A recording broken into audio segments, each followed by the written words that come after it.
উজ্জ্বল বাংলাদেশ, উজ্জ্বল প্রজন্মের দৈনিক। আসসালামু আলাইকুম সুধী দর্শক মণ্ডলী, উজ্জ্বল বাংলাদেশ টিভিতে সবাইকে স্বাগতম। উজ্জ্বল বাংলাদেশ টিভিতে সারা দেশ থেকে সংবাদ, বিজ্ঞাপন সহ যে কোনো প্রকার ভিডিও দিন 01740612405 এই হোয়াটসঅ্যাপ নম্বরে। উজ্জ্বল বাংলাদেশ টিভির প্রতিদিনকার সকল ভিডিও দেখতে আমাদের ফেসবুক পেজে লাইক দিন এবং আমাদের ইউটিউব চ্যানেল সাবস্ক্রাইব করুন সবাই। প্রিয় দর্শক মণ্ডলী, আর দেরি না করে চলুন দেখে নিন আপনাদের জন্য উজ্জ্বল বাংলাদেশ টিভির এখনকার আয়োজন। বাংলাদেশ দক্ষিণ এশিয়ায় ভারতের বৃহত্তম বাণিজ্যিক অংশীদার। যদিও ভারতের সঙ্গে বাংলাদেশের বাণিজ্য ঘাটতি রয়েছে, কিন্তু ভারতের অর্থনীতিও বাংলাদেশের উপর দারুণভাবে নির্ভরশীল। বাংলাদেশের সঙ্গে বাণিজ্যের হিসেব নিকেশ ভারতের অর্থনীতির উত্থান পতন অনেকাংশেই প্রভাবিত করে। ভারতের শীর্ষ রপ্তানি বাজারের তালিকায় ৮ম স্থানে রয়েছে বাংলাদেশ। ভারতীয় সংবাদপত্র ইন্ডিয়ান এক্সপ্রেসের দেয়া তথ্য মতে ২০২৩-২৪ অর্থবছরে ভারত বাংলাদেশে $১,১০০ কোটি মূল্যের পণ্য বা সেবা রপ্তানি করেছে। এর মধ্যে দেশটি কেবল বিদ্যুৎই রপ্তানি করেছে $১০০ কোটি বেশি মূল্যের, যা মোট রপ্তানির ৯.৩%। বিদ্যুৎ ছাড়াও ভারত গত অর্থবছরে বাংলাদেশে তুলা রপ্তানি করে $২৩৬.৮ কোটি, জ্বালানি তেল, বিটুমিন ও অন্যান্য খনিজ পদার্থ রপ্তানি করে $২৩০.৭৬ কোটি, রেল ও ইঞ্জিনের বিভিন্ন যন্ত্রাংশ রপ্তানি করে $৬০.৩৪ কোটি এবং পারমাণবিক বিদ্যুৎ কেন্দ্রের যন্ত্রাংশ রপ্তানি করে $৫৪.৪৪ কোটি আয় করেছে। এছাড়া ভারত বাংলাদেশে খাদ্যশস্য, চাল, চিনি ইত্যাদিও রপ্তানি করে। অর্থাৎ বাংলাদেশে পণ্য এবং সেবা রপ্তানি করে ভারত বিপুল পরিমাণ অর্থ আয় করে, যা তাদের জিডিপিতে গুরুত্বপূর্ণ ভূমিকা রাখে। বাংলাদেশের সঙ্গে বাণিজ্যের গুরুত্ব উপলব্ধি করা যায় ফেডারেশন অব ইন্ডিয়ান এক্সপোর্ট অর্গানাইজেশনের মহাপরিচালক অজয় সাহের কথায়। আগস্টের প্রথম সপ্তাহে শেখ হাসিনা সরকারের পতনের পর তিনি বলেন, বাংলাদেশের রাজনৈতিক সংকটের কারণে প্রায় $৩০০ মিলিয়ন মূল্যের রপ্তানি বাণিজ্য ক্ষতিগ্রস্ত হয়েছে বলে আমরা অনুমান করছি। আমরা প্রতিদিন বাংলাদেশে প্রায় $৩০ মিলিয়ন পণ্য রপ্তানি করি। বাংলাদেশের উপর ভারতের অর্থনৈতিক নির্ভরতা দুই দেশের দ্বিপাক্ষিক বিনিয়োগেও দেখা যায়। ২০১৯ সালের হিসেবে বাংলাদেশে ভারতের বিনিয়োগের পরিমাণ ছিল $৩.৬ বিলিয়ন। বাংলাদেশে ভারতের বিনিয়োগ হয়েছে মূলত বিদ্যুৎ ও জ্বালানি, টেক্সটাইল এবং ফার্মাসিউটিক্যালস খাতে। শুধু রপ্তানি বাণিজ্য আর বিনিয়োগই নয়, বাংলাদেশে কর্মরত ভারতীয়রা প্রতি বছর বিপুল পরিমাণে রেমিটেন্স পাঠানোর মাধ্যমে দেশটির অর্থনীতি চাঙ্গা রাখতে সহায়তা করেন। ২০১৭ সাল থেকে ভারতে এ পর্যন্ত $১০ বিলিয়ন বেশি রেমিটেন্স গেছে বাংলাদেশ থেকে। ফলে বাংলাদেশ ভারতের সর্বোচ্চ রেমিটেন্স প্রাপ্তির দেশের তালিকায় ৪র্থ অবস্থানে রয়েছে। বাংলাদেশ পুলিশের স্পেশাল ব্রাঞ্চ এবং সুরক্ষা সেবা বিভাগের রিপোর্ট অনুসারে ২০২৩ সালের ৩১ ডিসেম্বর পর্যন্ত বাংলাদেশে অবস্থানরত বৈধ বিদেশি নাগরিকের সংখ্যা ১,০৭,১৬৭ জন, যার মধ্যে ভারতীয় নাগরিকই কেবল ৩৭,৪৬৪ জন। সদ্য সাবেক অর্থমন্ত্রী আবুল হাসান মাহমুদ আলী গত জুনে সংসদে জানিয়েছিলেন, চলতি অর্থবছরের এপ্রিল থেকে জুলাই পর্যন্ত বাংলাদেশ থেকে $৫.৬ কোটি রেমিটেন্স পাঠিয়েছেন ভারতীয়রা। তবে এগুলো সরকারি হিসাব, যা ভারতের বৈধ অভিবাসীদের আমলে নিয়ে করা হয়। কিন্তু অর্থনীতিবিদ এবং রাজনৈতিক বিশ্লেষকদের মতে বাংলাদেশে বসবাসকারী ভারতীয়র সংখ্যা বেসরকারিভাবে অনেক বেশি এবং তাদের পাঠানো রেমিটেন্সের পরিমাণও বিশাল। সাবেক পররাষ্ট্র সচিব মোহাম্মদ তৌহিদ হোসেন গণমাধ্যমকে দেয়া এক সাক্ষাৎকারে জানিয়েছিলেন, আনঅফিসিয়ালি বাংলাদেশ থেকে $৫ বিলিয়ন রেমিটেন্স যায় ভারতে। এই পরিসংখ্যান থেকে ভারতের রেমিটেন্স খাতে বাংলাদেশের প্রভাব কতটা তা স্পষ্ট হয়ে যায়। জার্মান গণমাধ্যম ডয়েচে ভেলে তাদের একটি প্রতিবেদনে উল্লেখ করে, বাংলাদেশের পোশাক খাতে ভারতীয়দের অবস্থান বেশ শক্ত। বাংলাদেশের পোশাক খাতে ডিজাইন সহ আরও কয়েকটি বিষয়ে দেশীয় দক্ষ জনশক্তির অভাব থাকায় এসব পদে ভারতীয়রা জায়গা করে নিচ্ছে। তাছাড়া বাংলাদেশের পোশাকের বাইং হাউসগুলো নিয়ন্ত্রণ করে ভারতীয়রা। ফলে পোশাক কারখানাগুলো বায়ার পেতে তাদের কারখানায় মার্কেটিং এবং হিসাব বিভাগেও ভারতীয়দের নিয়োগ দেন। গার্মেন্টস সংশ্লিষ্টদের মতে বাংলাদেশের পোশাক কারখানাগুলোতে ১ লাখেরও বেশি ভারতীয় কাজ করেন। অন্যদিকে বাইং হাউসে এই সংখ্যা আরও অনেক বেশি। এর বাইরে বাংলাদেশের আইটি খাতেও ভারতীয়রা দাপটের সঙ্গে কাজ করছেন। এছাড়া আরও অনেক সেবা খাত, এমনকি বাংলাদেশের সংবাদ মাধ্যম, বিজ্ঞাপন, কনসালটেন্সি ইত্যাদি খাতেও অসংখ্য ভারতীয় কর্মী রয়েছেন। তাদের বেতনও অনেক বেশি।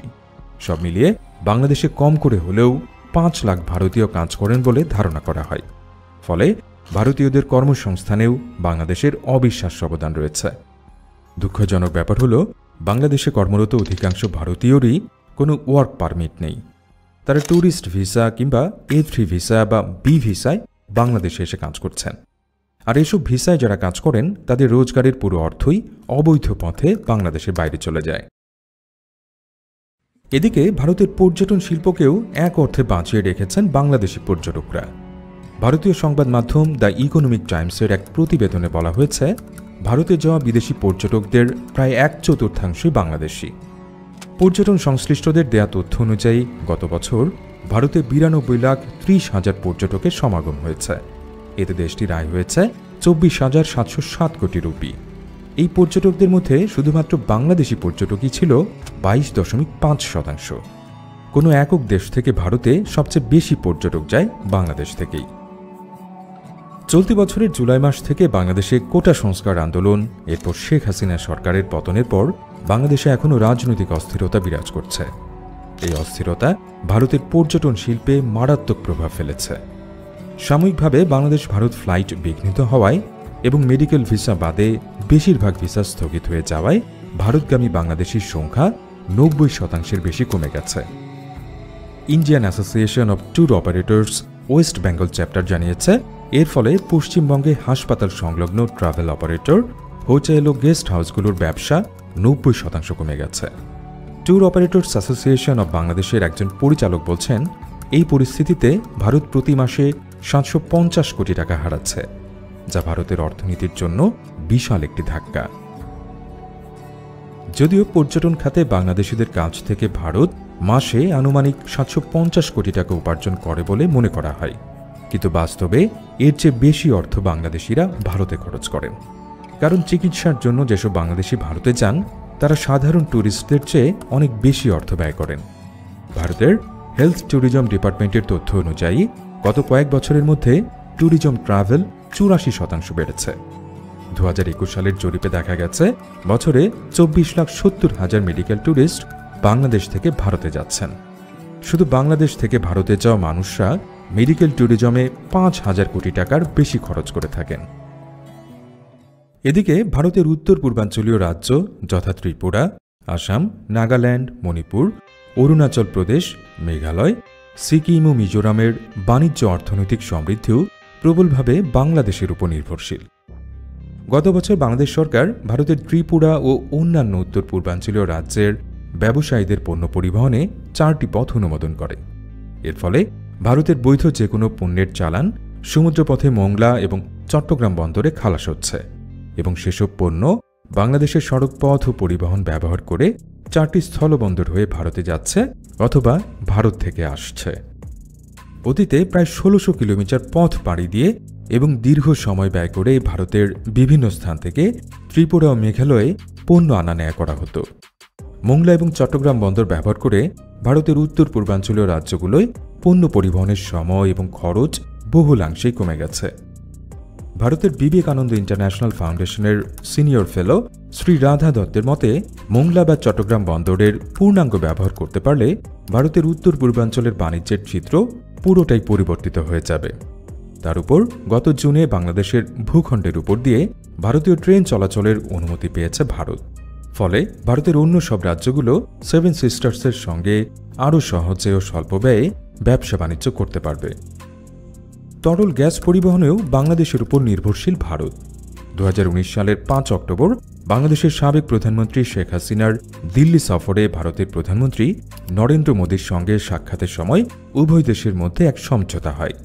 সে অনুযায়ী বাংলাদেশ ত্রিপুরার ইন্ডিয়ান কর্পোরেশনে ওএনজিসির বিশালগড় বটলিং প্ল্যান্টে ট্যাঙ্কারে করে এলপিজি সরবরাহে সম্মত হয় এবং ইন্ডিয়ান অয়েল কর্পোরেশন বাংলাদেশের ব্যক্তি মালিকানাধীন ওমেরা, বেক্সিমকো ও বিএম এনার্জি পেট্রোলিয়ামের মাধ্যমে উত্তর পূর্বাঞ্চলের রাজ্যগুলোর জন্য এলপিজি আমদানি করতে শুরু করে। অতীতে ভারতের কলকাতার হলদিয়া বন্দর থেকে শিলিগুড়ি পার হয়ে আগরতলায় তরল গ্যাস পরিবহনে 1640 কিলোমিটার পথ পাড়ি দিতে হতো, কিন্তু বাংলাদেশের সহায়তায় বাংলাদেশ থেকে ভারতের উত্তর পূর্বাঞ্চলীয় রাজ্যগুলোতে এলপিজি সরবরাহ করতে মাত্র 250 কিলোমিটার পথ পাড়ি দিতে হচ্ছে, যার ফলে ভারতের প্রচুর অর্থ সাশ্রয় হচ্ছে এবং তাদের উত্তর পূর্বাঞ্চলীয় রাজ্যগুলোর উন্নয়নও ত্বরান্বিত হচ্ছে। সব মিলে এক কথায় বলা যায়, বাংলাদেশের সঙ্গে দ্বিপাক্ষিক সম্পর্কের অবনতি হলে তার মারাত্মক প্রভাব পড়বে ভারতের অর্থনীতির উপর। মোরা ঝঞ্ঝার মতো উদ্দাম, মোরা ঝরনার মতো চঞ্চল, মোরা বিধাতার মতো নির্ভয়, মোরা প্রকৃতির মতো সচ্ছল। মোরা ঝঞ্ঝার মতো উদ্দাম, মোরা ঝঞ্ঝার মতো উদ্দাম, মোরা ঝঞ্ঝার মতো উদ্দাম।